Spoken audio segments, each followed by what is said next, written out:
Anchorage is the home of the Dena'ina people. Yalida, my name is Aaron Leggett. I am the Senior Curator of Alaska History and Indigenous Cultures at the Anchorage Museum. I'm also the President of the Native Village of Eklutna. When my grandmother was born north of Anchorage here in 1933, Anchorage had a population of about 5,000 people. Today we're just under 300,000. Anchorage, as a major city, has a very short historical life. It's just a little over 100 years old. Within a few generations, it's changed quite a bit. The Dena'ina Eklutna, or the Dena'ina homeland, is about 44,000 square miles in south central Alaska. So today, about more than half of the entire state's population lives within the traditional homeland of the Dena'ina. First contact with outsiders was towards the end of May of 1778. Captain James Cook, sailing for the British Crown, was looking for the fabled Northwest Passage. He sailed up into what now is known as Cook Inlet. The Dena'ina call it Tikachnu. He got stuck. He never got off the boat. He did send his men to go do some exploration, and they did bury a jar of coins at a place called Point Possession. But the thing that really transformed this area, and the reason that Anchorage is the largest city in Alaska, was in 1915, the federal government decided that Anchorage was going to be the headquarters for a new federal railroad. This brought in workers, and Anchorage was founded on the banks of our Dena'ina fish camp at Ship Creek, and has expanded from there. You know, when I grew up in Anchorage, there was really no talk of Dena'ina people. When I was about 19 years old, I started working at the Alaska Native Heritage Center. And people would ask me where my family was from, and I said, we're from here. And they said, well, what do you mean? And I said, this is where we're from. They said, no, where's your village? I said, our village is here. And so I wanted to change that historical narrative. And I realized visibility was a big problem. Through partnerships, we identified places throughout the Anchorage Bowl that are important Dena'ina locations. There was an increased interest in Dena'ina place names.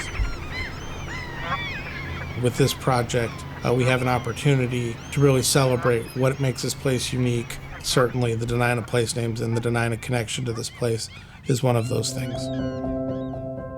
So on the top of each one of these signs, we put the phrases Dena'ina Eklutna Chitidyuk, which means you're walking on Dena'ina land, and Yolok Atsadaltsiyi, which means we are living with the outdoors.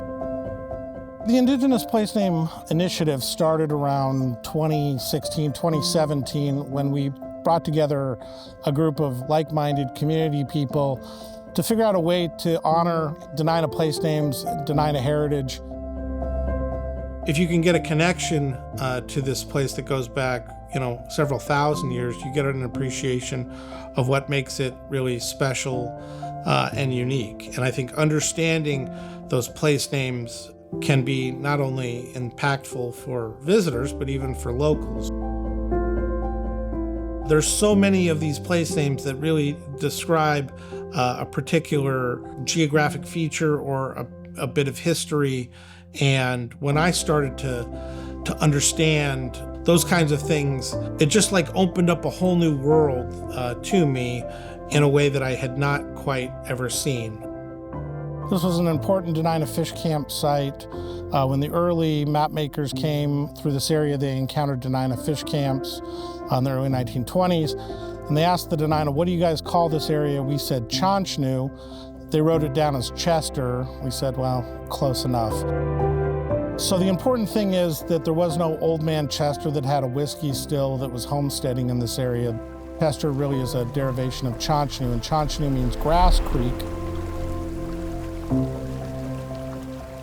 We wanted them to tell the history of the place. We wanted them to have the Dena'ina name clearly seen.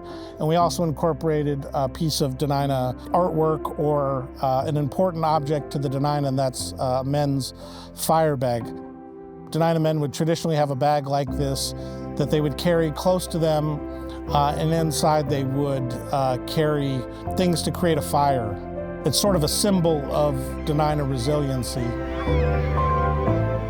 We had initially identified 32 locations, And then we prioritized them, thinking that it would take a while to secure the funding for this massive project. Fortunately, we heard back from the Mellon Foundation that they wanted to fully fund the entire project, and so now we're in the process of installing approximately 28 more over the next 4 years. I would encourage visitors to try to spend a couple of days in Anchorage and certainly come to the Anchorage Museum, spend time at the Alaska Native Heritage Center, get out into some of our parks, walk along our trail system. There is quite a bit of cultural content here and some of the best in the state. You just have to spend the time here. We're still here. We're still part of this community, and we will continue to be well into the future. Being the original stewards of this place, we have long insights into this place.